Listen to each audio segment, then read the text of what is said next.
أعوذ بالله من الشيطان الرجيم بسم الله الرحمن الرحيم وفي الأرض قطع متجاورات وجنات من أعناب وزرع ونخيل صنوان وغير صنوان يسقى بماء واحد ونفضل بعضها على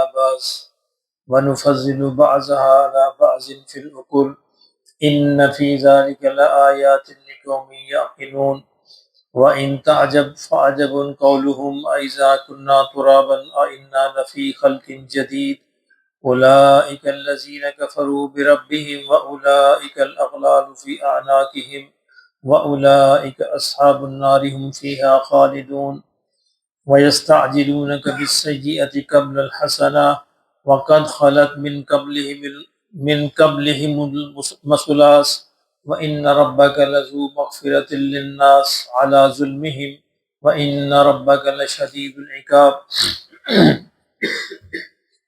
وَيَقُولُ الَّذِينَ كَفَرُوا لَوْلَا أُنزِلَ عَلَيْهِ آيَةٌ مِّن رَّبِّهِ إِنَّمَا أَنتَ مُنذِرٌ وَلِكُلِّ قَوْمٍ حَادٍ صدق اللہ العظیم۔ کل ہم نے سورہ الرعد کا آغاز کیا تھا اور میں نے عرض کیا تھا کہ سورہ الرعد کے جو غالب موضوعات ہیں وہ اصل میں توحید اور معاد ہیں۔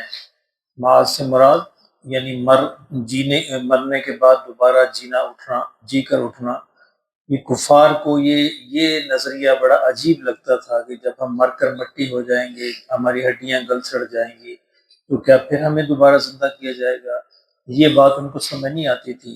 اللہ کو وہ خالق مانتے تھے، اللہ کا انکار نہیں کرتے تھے، خالق مانتے تھے، یہ مانتے تھے کائنات اللہ نے بنائی ہے، لیکن یہ سمجھتے تھے کہ بنا کر اللہ نے اختیارات بتوں کو سونپ دیے ہیں، دیوی دیوتاؤں کو دے دیے ہیں، اور پھر یہ ہے کہ دوبارہ ہم زندہ نہیں کیے جائیں گے، بس مر کر مٹی ہو جائیں گے۔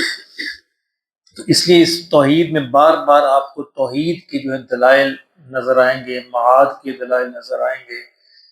اللہ فرماتے ہیں فی الارض قطع متجاورات، اور اللہ رب العزت قرآن مجید میں ایسے دلائل بیان فرماتے ہیں جس کے لیے کسی پڑھا لکھا ہونے کی ضرورت نہیں، جو ہر انسان کو سمجھ آ سکے۔ پڑھے لکھے کے لیے اس کے مطابق اس کے اندر یعنی مل جاتی ہے چیزیں، اور ان پڑھ کے لیے بھی اس کے مطابق مل جاتی ہیں۔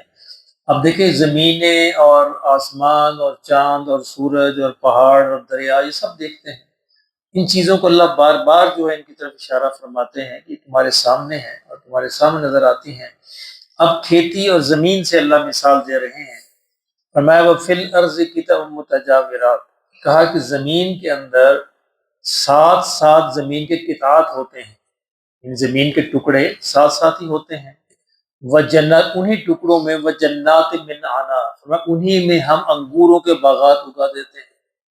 وَزَرْعٌ، انہی میں ہم کھیتیاں اگا دیتے ہیں۔ وَنَخِيلٌ، انہی کے اندر ہم کھجوریں اگا دیتے ہیں، اور کھجوریں میں کیسی؟ سنوان، یعنی بعض کھجور کے پودے ایسے ہوتے ہیں کہ ایک کی جڑ سے دو دو کھجوریں نکلتی ہیں۔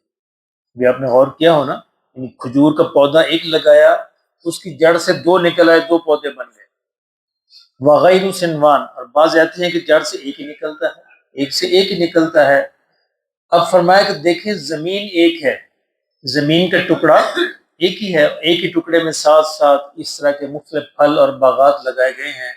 یسقا بماء واحد، پانی بھی ایک ہی ملتا ہے، یعنی اگر نہر کا پانی ہے، ٹیوب ویل کا پانی ہے، سب کو ایک ہی پانی ملتا ہے، لیکن وَنُفَضِّلُ بَعْضَهَا عَلَى بَعْضٍ فِي الْأُكُلِ، لیکن فرمایا ہم ان کے پھلوں کو ایک دوسرے پر فضیلت دے دیتے ہیں، ایک کا مزہ اور دوسرے کا مزہ اور۔ زمین ایک، پانی ایک، محنت کرنے والا ایک، یہ کون کرتا ہے؟ اللہ رب العزت کرتا ہے۔ فرمایا یہ ہماری طاقت ہے، یہ ہماری قوت ہے۔ ایک ہی درخت کے اندر بھی ہم دو طرح کے پھل لگا دیتے ہیں، کچھ ترش ہوتے ہیں، کچھ میٹھے ہوتے ہیں۔ ایک ہی باغ کے اندر مختلف کے ہم پودے اگا دیتے ہیں، کچھ کے پھل جو ہیں وہ اچھے ہوتے ہیں، کچھ کے پھل اچھے نہیں ہوتے، حالانکہ ایک ہی زمین، ایک ہی پانی۔ پھر فرمایا کہ زمین کو چکھ کر دیکھو، اس کی مٹی تو ایک ہی طرح کی ہے، اس میں تو کوئی ذائقہ نہیں ہے۔ ان کے اندر ذائقہ کس نے پیدا کیا؟ اس کے اندر شیرینی کس نے پیدا کی؟ مٹھاس کس نے پیدا کی؟ اللہ، اور میں اللہ ہی نے پیدا کی۔ وَنُفَضِّلُ بَعْضَهَا عَلَى بَعْضٍ فِي الْأُكُلِ، ہم ان پھلوں کو کھانے کے لیے ایک دوسرے سے مختلف بنا دیتے ہیں۔ انگور ساتھ ساتھ انگور ہے، کھجور ہے، کھیتی ہے، باغات ہیں، فرمایا پانی بھی ایک ہے، زمین بھی ایک ہے، ایک ہی طرح کا پانی، ایک کون کرتا ہے؟ ذرا لوگوں غور تو کرو، مقصد یہ انسانوں غور تو کرو، کوئی اور کر سکتا ہے سوائے تمہارے دیوی دیوتائے کر سکتے ہیں، تمہارے بت کر سکتے ہیں، تمہارے مزاروں والے کر سکتے ہیں؟ نہیں کر سکتے، ایک ہی اللہ ہے جو سب کچھ کر سکتا ہے۔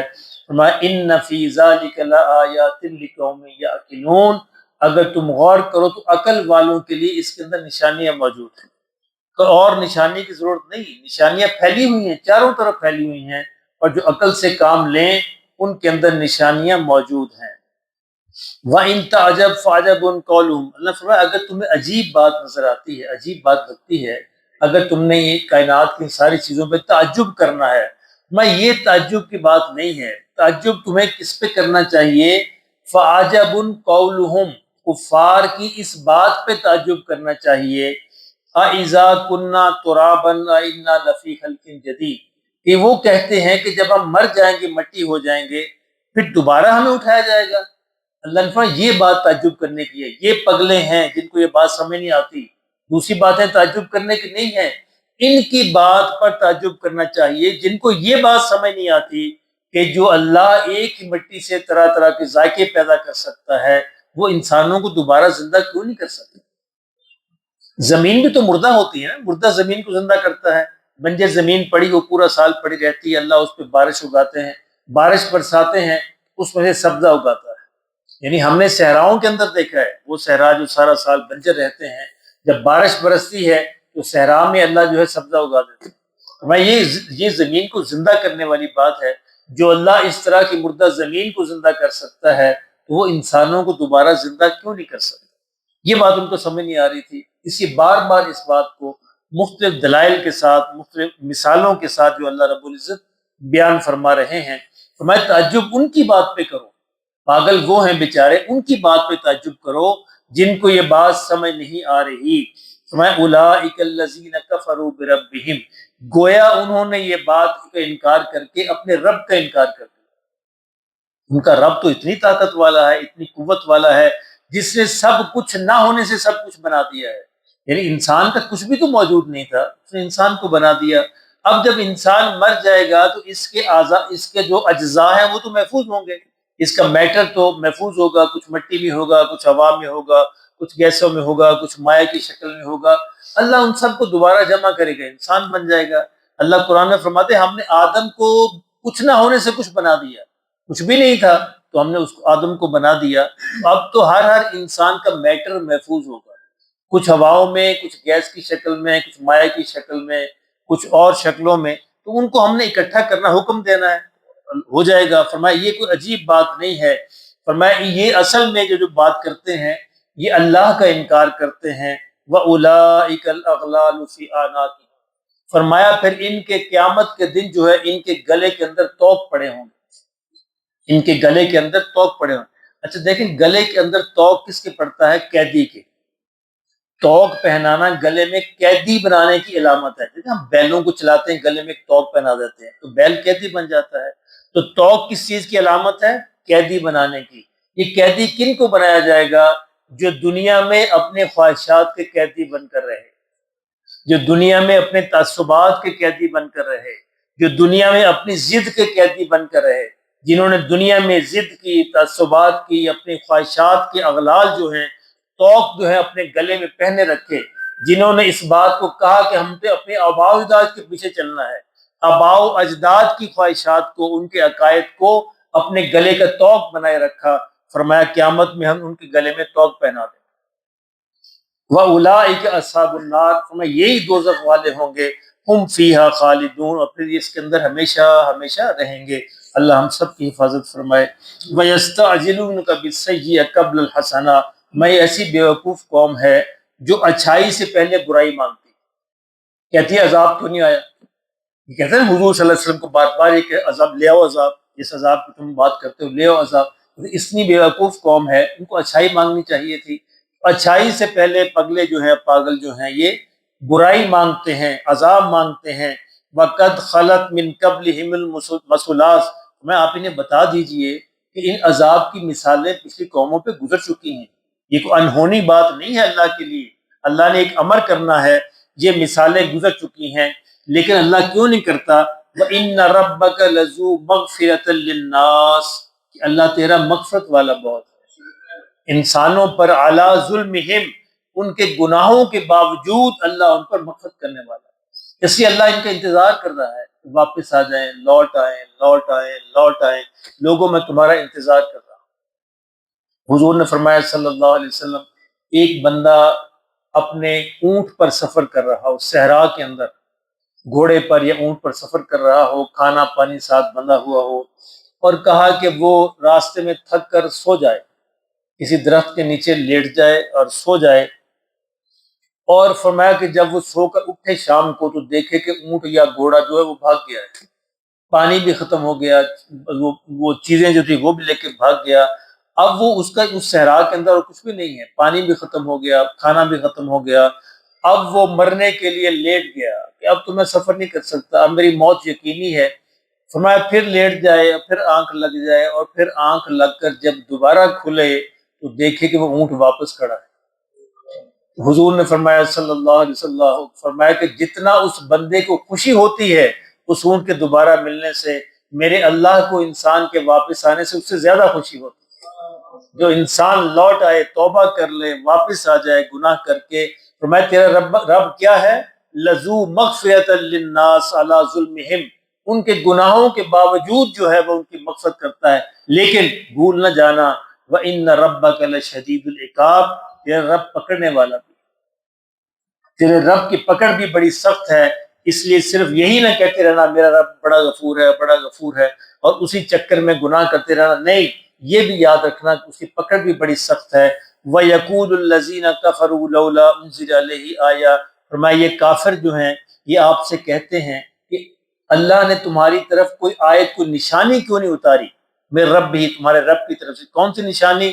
بڑی کھلی نشانی ہو، فرشتے چل رہے ہوں، آسمان سے نازل ہو رہے ہوں، اس طرح کی چیزیں وہ مانگتے تھے۔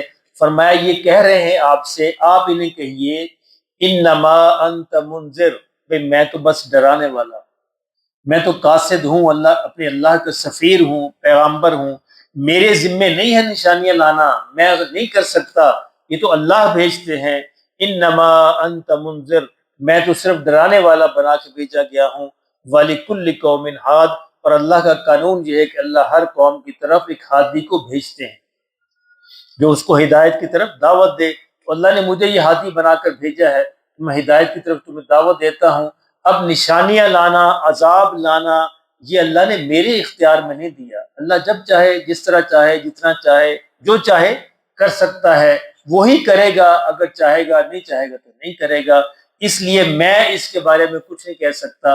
میرا پیغام تو یہ ہے کہ اللہ نے جو پیغام دیا ہے وہ میں تم تک پہنچا رہا ہوں، تم سے جہنم سے ڈرا رہا ہوں اور جنت کی خوشخبری دے رہا ہوں۔ اور یہ کیوں کہ لِكُلِّ قَوْمٍ ہاد، ہر قوم کی طرف اللہ نے ایک ہادی کو، ایک پیغمبر کو بھیجا ہے تاکہ ان کو ہدایت دے۔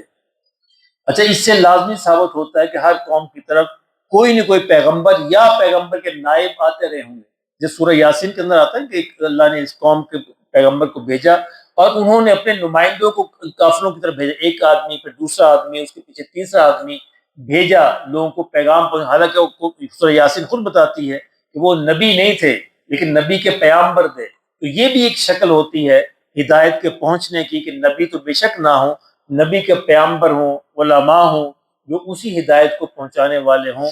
اللہ نے لیکن کوئی علاقہ، کوئی قوم ایسی نہیں ہے جس تک اللہ نے اپنی اس ہدایت کو نہ پہنچایا، اور اگر یہ ہدایت کسی تک نہ پہنچی ہو تو پھر اللہ اس کو ویسے بھی معاف کر سکتا ہے، کیونکہ اللہ کا یہ قانون ہے۔ اگر کل قیامت میں کوئی بندہ اللہ سے کہہ دے، کھڑا ہو کے ثابت کر دے کہ مجھ تک آپ کا پیغام نہیں پہنچا، تو پھر اللہ اس بات پہ قادر ہے کہ اس کو ویسے ہی معاف فرما دے۔ تو اللہ پاک جو ہے ہمیں اپنی ذمہ داری نبھانے کی توفیق عطا فرمائے۔ اب ختم نبوت کے صدقے یہ ذمہ داری ہم پر ہے کہ ہم دوسروں تک جہاں تک بھی ہمارے لیے ممکن ہو، جس کو بھی ممکن ہو، ہم اس پیغام کو پہنچائیں۔ اللہ پاک نصیب فرمائے۔